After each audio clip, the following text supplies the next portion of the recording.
Mole toko ua fule mtakau ni kwa hoko atua i ke tau whitoko Stevie Lolongo ke lata i mai vai.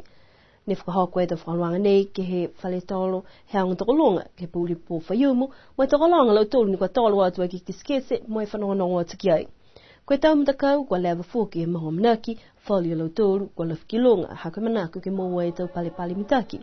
Ke he whakatoatoanga he tau wheua ke he po ni kwa kisia i ke tau mtakau i kiki wa kautua i e mtakau he ta whiaonga mai aunga tokolonga. Ke he tau mtakau i kiki.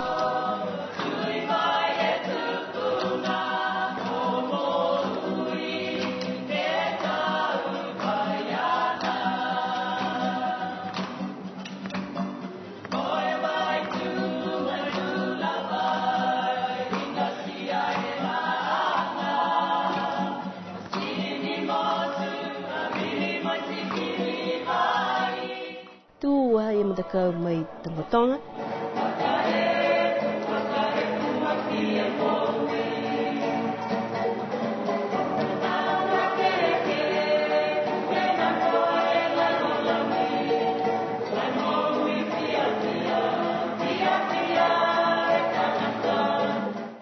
Tu tolu e aluvitanga.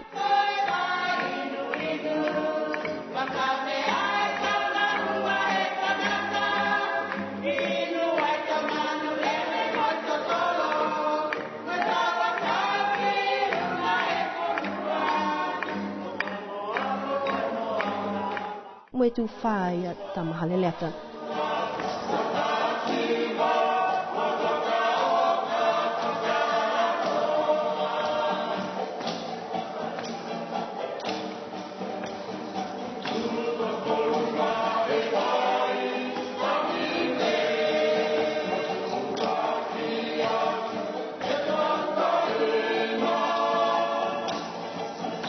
Kolo tolu ni kwa mua te mahufofe tau sianga seno ke he puli po ka lata mai tau mtakau i kiki, whihuai e mtakau haulufitanga mwe mtakau te whiaonga aunga tokolonga. Ke lata i mai fufota he tau mtakau lalahi kwa mua te mahofi te tau leo he tau whiaonga mai he aunga whakamahani mai aunga te whanau i kiki.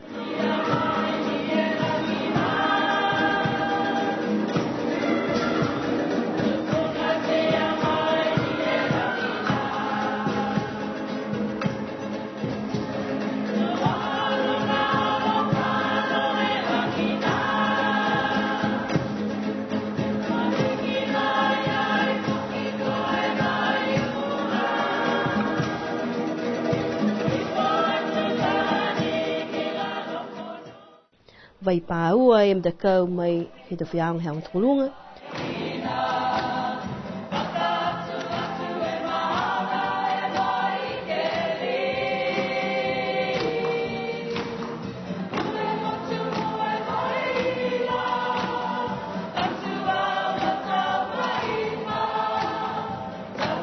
Tu tolu e mtakau he tangotonga.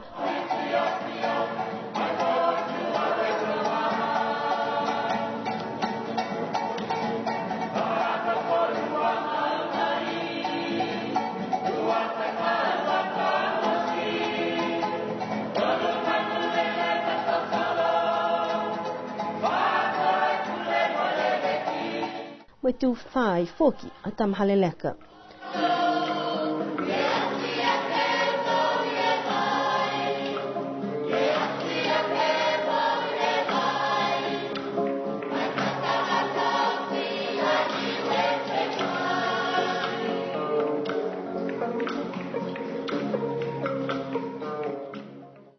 Kolo tolu ni kua kautu ke tau sianga seno ke he fufutaia koe tau whiaonga mai aunga tokolonga.